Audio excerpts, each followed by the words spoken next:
നമസ്കാരം, എല്ലാവർക്കും നമ്മുടെ പുതിയൊരു വീഡിയോയിലേക്ക് സ്വാഗതം. ഇന്ന് നമ്മൾ ഉണ്ടാക്കാൻ പോകുന്നത് ഇഞ്ചിക്കറി അഥവാ പുളിയിഞ്ചിയാണ്. സദ്യയിൽ ഒഴിച്ചുകൂടാൻ പറ്റാത്ത ഒന്നാണ് ഇഞ്ചിക്കറി. നമ്മുടെ ഓണസദ്യയിലൊക്കെ പ്രധാനപ്പെട്ട ഒരു വിഭവം തന്നെയാണ് ഇഞ്ചിപ്പുളി. നമുക്ക് ഇഞ്ചിപ്പുളി ഉണ്ടാക്കാനായിട്ട് നല്ല മൂത്ത ഇഞ്ചി നോക്കിയിട്ടാണ് എടുക്കേണ്ടത്. ഞാനിവിടെ 50 ഗ്രാം ഇഞ്ചിയാണ് എടുത്തിരിക്കുന്നത്. ഇനി ഇതിൻ്റെ തോലൊക്കെ കളഞ്ഞ് നന്നായി കഴുകി ഒന്ന് ഉണക്കിയെടുക്കുക എന്ന് പറഞ്ഞാൽ അതിൻ്റെ വെള്ളമയമൊക്കെ ഒന്ന് കളഞ്ഞെടുക്കാം. അതിനുശേഷം ഇതുപോലെ ഒന്ന് വട്ടത്തിൽ അരിഞ്ഞും എടുക്കാം. ഞാനിവിടെ ഇഞ്ചി വറുത്ത് പൊടിച്ചാണ് എടുക്കുന്നത്, അതുകൊണ്ടാണ് ഇതുപോലെ വട്ടത്തിൽ അരിഞ്ഞെടുക്കുന്നത്. ഇനി വറുത്ത് പൊടിക്കാതെ എടുക്കണം എന്നുള്ളവർക്ക് ചെറിയ രീതിയിൽ നന്നായി കനം കുറച്ച് വളരെ ചെറുതായിട്ട് തന്നെ ഇഞ്ചി അരിഞ്ഞെടുത്താലും മതിയാവും.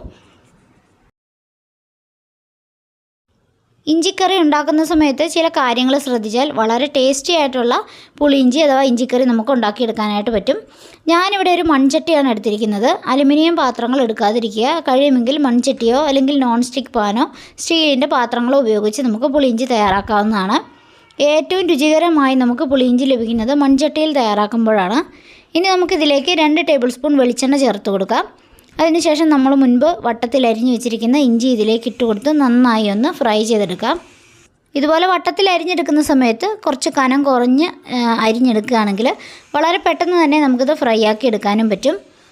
മുൻപ് പറഞ്ഞ പോലെ തീരെ കനം കുറഞ്ഞ് അരിഞ്ഞും നമുക്ക് ഇഞ്ചിക്കറി ഉണ്ടാക്കാവുന്നതാണ്.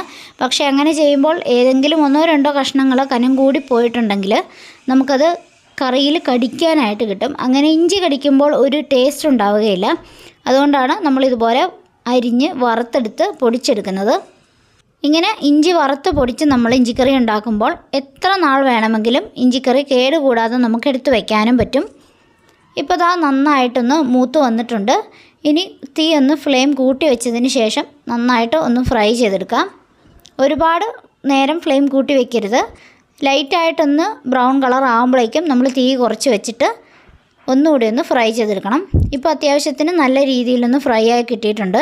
ഇനി നമുക്ക് തീ ഓഫ് ചെയ്യാം. മൺചട്ടിയിലായതുകൊണ്ട് തന്നെ നല്ല ചൂട് നിൽക്കും. അതുകൊണ്ട് തന്നെ നമുക്ക് പെട്ടെന്ന് തന്നെ ഇത് ഫ്രൈ ആയി കിട്ടുകയും ചെയ്യും. ഇനി നമ്മളിതൊന്ന് ഇതിൽ നിന്ന് കോരി മാറ്റി ഒന്ന് തണുക്കാനായിട്ട് മാറ്റി വയ്ക്കാം. മൺചട്ടിയിൽ ഇങ്ങനെ കോരിയെടുക്കാൻ മാത്രമേ സ്റ്റീലിൻ്റെ പാത്രങ്ങൾ അല്ലെങ്കിൽ സ്റ്റീൽ തവികൾ ഉപയോഗിക്കാവുള്ളൂ. അല്ലെങ്കിൽ തടിയുടെ തവി മാത്രം ഉപയോഗിക്കുക. ഇനി നമുക്കിത് തണുക്കാനായിട്ടൊന്ന് മാറ്റി വെക്കാം. ഈ സമയം ഞാനൊരു വലിയ നാരങ്ങ വലുപ്പത്തിലുള്ള പുളി എടുത്തിട്ടുണ്ട്. ഇതൊന്ന് കുതിർത്തെടുക്കാം. അതിനായിട്ട് നമുക്ക് ചൂടുവെള്ളം ഇതിലേക്ക് ഒഴിച്ചു കൊടുക്കാം. ചൂടുവെള്ളം ഒഴിച്ചു കൊടുക്കുമ്പോൾ പെട്ടെന്ന് തന്നെ പുളി കുതിർന്ന് കിട്ടുകയും ചെയ്യും. പുളി എടുക്കുമ്പോൾ കുറച്ച് പഴകിയ പുളി എടുക്കാനായിട്ട് ശ്രദ്ധിക്കുക. അപ്പോൾ ഇഞ്ചിക്കറിക്ക് നല്ല ഡാർക്ക് കളർ കിട്ടാനായിട്ട് അത് സഹായിക്കും. ഇനി നമുക്ക് പുളി ഒന്ന് ഉടച്ചു കൊടുക്കാം. ചൂടാറിയതിന് ശേഷം കൈ വെച്ച് നന്നായി തിരുമിയെടുക്കാം. തിരുമിയെടുത്ത് അത് അരിച്ചെടുത്ത് നമുക്ക് മാറ്റി വയ്ക്കുകയും ചെയ്യണം. ഈ വീഡിയോ നിങ്ങൾക്ക് ഇഷ്ടപ്പെടുകയാണെങ്കിൽ ഒന്ന് ലൈക്ക് ചെയ്യണേ. അതുപോലെ നിങ്ങളുടെ ഫാമിലിക്കും ഫ്രണ്ട്സിനും ഒക്കെ ഒന്ന് ഷെയർ ചെയ്ത് കൊടുക്കാനും മറക്കരുത്. പുതിയ കൂട്ടുകാർ നമ്മുടെ വീഡിയോ കാണുന്നുണ്ടെങ്കിൽ ചാനലൊന്ന് സബ്സ്ക്രൈബ് ചെയ്ത് സപ്പോർട്ട് ചെയ്യണേ. നമ്മുടെ ചട്ടി നമ്മൾ വീണ്ടും ഒന്ന് ചൂടാകാൻ വെച്ചിട്ടുണ്ട്. മുൻപ് നമ്മൾ ഇഞ്ചി വറുത്ത അതേ എണ്ണ തന്നെയാണ് എടുത്തിരിക്കുന്നത്. ഇതിലേക്ക് ഞാനൊരു 5 ചെറിയ ഉള്ളിയാണ് ചേർത്ത് കൊടുക്കുന്നത്. കടുകിട്ട് പൊട്ടിക്കണം എന്നുള്ളവർ കടുക് വറുത്ത് അതിന് ശേഷം ഉള്ളി ഇടാവുന്നതാണ്. ഇനി ഞാനൊരു വലിയ പച്ചമുളക് കൂടി ഇതിലേക്ക് ചേർത്ത് കൊടുക്കുന്നുണ്ട്. എരിവ് കൂടുതൽ വേണമെന്നുള്ളവർക്ക് 2 പച്ചമുളക് ചേർക്കാം. ഇനി ഉള്ളിയും മുളകും നല്ല ബ്രൗൺ കളർ ആകുന്നത് വരെ നമുക്ക് നന്നായി ഒന്ന് വഴറ്റിയെടുക്കണം. ആദ്യം കടുക് ചേർക്കണ്ട എന്ന് പറഞ്ഞത് നമ്മൾ അവസാനം കടുക് താളിക്കുന്നുണ്ട്. അങ്ങനെ ചെയ്യേണ്ട എന്നുള്ളവർക്ക് ആദ്യം തന്നെ ഈ ഉള്ളി വഴറ്റുന്നതിന് മുൻപ് കടുകിട്ട് പൊട്ടിക്കാം. ഇനി കുറച്ച് കറിവേപ്പിലൂടെ ചേർത്ത് നമുക്ക് നന്നായിട്ടൊന്ന് ബ്രൗൺ കളർ ആക്കിയെടുക്കാം. ചില ആൾക്കാർക്ക് ഇഞ്ചി വറുത്ത എണ്ണയിൽ തന്നെ ഇത് വീണ്ടും ഉള്ളിയും മുളകും ഒന്നും വഴറ്റാൻ താല്പര്യം ഉണ്ടാവില്ല. അങ്ങനെയുള്ളവർക്ക് പുതിയ എണ്ണ എടുക്കാവുന്നതാണ്. ഇനി ഉള്ളി നന്നായി ഒന്ന് വഴണ്ട് കിട്ടാനായിട്ട് നമുക്കിതിലേക്ക് കുറച്ച് ഉപ്പ് കൂടി ചേർത്ത് നന്നായി ഒന്ന് ഇളക്കി കൊടുക്കാം. ഉള്ളിയും പച്ചമുളകും ഒക്കെ നന്നായി മൂത്ത് ബ്രൗൺ കളർ ആകുന്ന സമയത്ത് നമുക്ക് മുൻപ് തണുക്കാൻ വെച്ചിരുന്ന ഇഞ്ചി എടുത്ത് നന്നായിട്ടൊന്ന് പൊടിച്ചെടുക്കാം. ഒത്തിരി അങ്ങനെ നൈസാക്കണ്ട. ചെറിയ രീതിയിൽ ഒരു തരിതരിപ്പോട് കൂടി ഒന്ന് പൊടിച്ചെടുത്താൽ മതി. ചിലർക്ക് നല്ല നൈസായി തന്നെ പൊടിച്ചെടുക്കാനായിരിക്കും ഇഷ്ടം. അങ്ങനെ ചെയ്യേണ്ടവർക്ക് അങ്ങനെയും ചെയ്യാവുന്നതാണ്. പക്ഷേ ഇഞ്ചി ചെറിയ തരിതരിപ്പോട് കൂടി നമുക്ക് കൂട്ടുന്ന സമയത്ത് നല്ല ടേസ്റ്റാണ് ഇതിന്. ഇനി നമുക്കിത് നന്നായി ഒന്ന് പൊടിച്ചെടുത്തുകൊണ്ട് വരാം. വറുത്തെടുത്ത ഇഞ്ചി ഇപ്പോൾ തരിതരിയായി പൊടിച്ചെടുത്തിട്ടുണ്ട്. ഇനി ഇത് നമുക്കൊന്ന് മാറ്റി വയ്ക്കാം. വഴറ്റാൻ വെച്ചിരുന്ന ഉള്ളിയും പച്ചമുളകും കറിവേപ്പിലയും ചെറിയ രീതിയിലൊന്ന് മൂത്ത് വന്നിട്ടുണ്ട്. കുറച്ചുകൂടി ഒന്ന് നന്നായിട്ട് മൂപ്പിച്ചെടുക്കണം. ഉള്ളിയും പച്ചമുളകും നല്ല ഗോൾഡൻ ബ്രൗൺ കളർ ആകുമ്പോഴേക്കും നമുക്ക് തീ ഒന്ന് കുറച്ച് കൊടുക്കുകയോ അല്ലെങ്കിൽ തീ ഓഫ് ചെയ്യുകയോ ചെയ്യാം.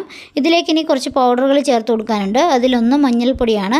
ഒരു 1/4 ടീസ്പൂൺ മഞ്ഞൾപ്പൊടിയും 1 ടീസ്പൂൺ മുളക് പൊടിയുമാണ് ചേർത്ത് കൊടുത്തിരിക്കുന്നത്. എരിവിനനുസരിച്ച് മുളക് പൊടിയുടെ അളവ് കൂട്ടാം.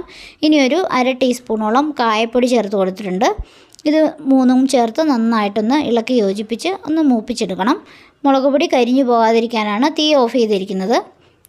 ചട്ടിക്ക് നല്ല ചൂടുള്ളതുകൊണ്ട് തന്നെ മുളക് പൊടിയും മഞ്ഞൾപ്പൊടിയും ഒക്കെ നന്നായിട്ട് തന്നെ പച്ചമണമൊക്കെ മാറി നല്ല ബ്രൗൺ കളറായി തന്നെ നമുക്ക് കിട്ടുകയും ചെയ്യും. പെട്ടെന്ന് തന്നെ നമുക്കിതിലേക്ക് പുളിവെള്ളം ചേർത്ത് കൊടുക്കാം. ആ ഒരു ചെറിയ ബൗളിന് ഒരു ബൗൾ നിറച്ചും പുളിവെള്ളമാണ് ചേർത്ത് കൊടുത്തിരിക്കുന്നത്. വേണമെങ്കിൽ ഇതിലേക്ക് ഇനി നമുക്ക് കുറച്ചുകൂടെ വെള്ളം ചേർത്ത് കൊടുക്കാം. വെള്ളം ചേർത്ത് കൊടുക്കുമ്പോൾ പച്ചവെള്ളം ചേർത്ത് കൊടുക്കാതെ ചൂടുവെള്ളം ചേർത്ത് കൊടുക്കാനായിട്ട് ശ്രദ്ധിക്കുക. ഇനി ഇതിലേക്ക് ഒരു 1/2 ടീസ്പൂണോളം ഉപ്പ് ചേർത്ത് കൊടുത്തിട്ടുണ്ട്. ഉപ്പും കൂടെ ചേർത്ത് നന്നായിട്ടൊന്ന് ഇളക്കി യോജിപ്പിക്കാം. ഉപ്പ് കൂടി ചേർത്ത് ഇളക്കിയതിന് ശേഷം മുൻപ് നമ്മൾ വറുത്ത് പൊടിച്ച് വെച്ചിരുന്ന ഇഞ്ചി കൂടി ഇതിലേക്ക് ചേർത്ത് കൊടുക്കാം. ഇഞ്ചി കൂടി ചേർത്ത് നല്ലപോലെ തന്നെ ഇളക്കി യോജിപ്പിക്കാം. ഈ സമയത്ത് ചൂടുവെള്ളം ചേർത്ത് കൊടുക്കാം. ഇനി ചൂടുവെള്ളം കൂടെ ചേർത്തിട്ട് നമുക്ക് നന്നായിട്ട് ഇതുപോലെ ഇളക്കി ഒന്ന് തിളപ്പിച്ചെടുക്കണം. വെള്ളം കുറവാണെങ്കിൽ ഇനിയും വെള്ളം ചേർത്ത് കൊടുക്കാം. ഞാനിവിടെ ചൂടുവെള്ളമാണ് ചേർത്ത് കൊടുക്കുന്നത്. മുൻപ് ഞാൻ പുളിക്ക് ഒഴിക്കാനായിട്ട് വെള്ളം തിളപ്പിച്ച് വെച്ചിട്ടുണ്ടായിരുന്നു. ആ വെള്ളമാണ് ഇതിലേക്ക് ചേർത്ത് കൊടുത്തിരിക്കുന്നത്. ഇനി നമുക്ക് നല്ലപോലെ ഒന്ന് ഇളക്കി നന്നായിട്ട് തിളപ്പിച്ചെടുക്കണം. ചെറുതീയിലിട്ട് വേണം ഇഞ്ചിക്കറി നന്നായി തിളപ്പിച്ചെടുക്കാനായിട്ട്. നന്നായി തന്നെ തിളച്ച് വരുമ്പോൾ എണ്ണയൊക്കെ ഇതിൻ്റെ മുകളിലേക്ക് പൊങ്ങി വരും.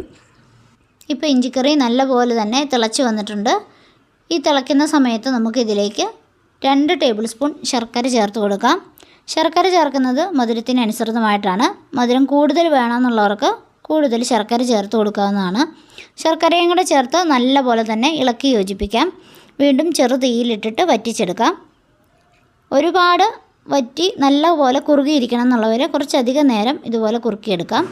ഞാനിപ്പോൾ ഇത്രയേ ഇത് കുറുക്കിയെടുക്കുന്നുള്ളൂ.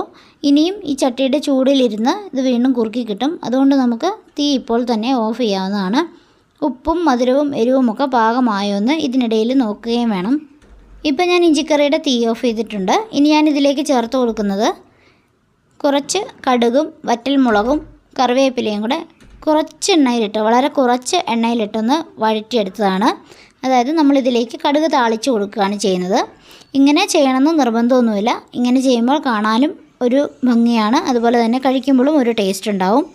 ചില സ്ഥലങ്ങളിൽ കടുകും ഉലുവയും ഒക്കെ വറുത്ത് ചേർക്കുന്നവരുമുണ്ട്. അങ്ങനെയും ചെയ്യാവുന്നതാണ്. ഇപ്പോൾ നമ്മുടെ ഇഞ്ചിക്കറി ഇവിടെ റെഡി ആയിട്ടുണ്ട്. നമ്മൾ ഉണ്ടാക്കി അപ്പോൾ തന്നെ ഇത് കഴിക്കുന്നതിലും ഉണ്ടാക്കി പിറ്റേ ദിവസമോ അല്ലെങ്കിൽ ഒരു 2-3 മണിക്കൂറിന് ശേഷമോ കഴിക്കാവുന്നതാണ്. അല്ലെങ്കിൽ കയ്പ്പ് അനുഭവപ്പെടും. എല്ലാവരും ഓണത്തിന് ഇഞ്ചിക്കറി ഇതേ രീതിയിലൊന്ന് ട്രൈ ചെയ്ത് നോക്കുക. വീഡിയോ ഇഷ്ടപ്പെട്ടാൽ ഒന്ന് ലൈക്ക് ചെയ്യുക, ഒന്ന് ഷെയർ ചെയ്യുക. നമ്മുടെ ചാനൽ പുതിയതായിട്ട് കാണുന്ന കൂട്ടുകാർ ഒന്ന് സബ്സ്ക്രൈബും ചെയ്യുക. വീണ്ടും പുതിയൊരു വീഡിയോ ആയിട്ട് വരാം. അതുവരെ എല്ലാവർക്കും താങ്ക് യു. എല്ലാവർക്കും എൻ്റെ ഹൃദയം നിറഞ്ഞ ഓണാശംസകൾ.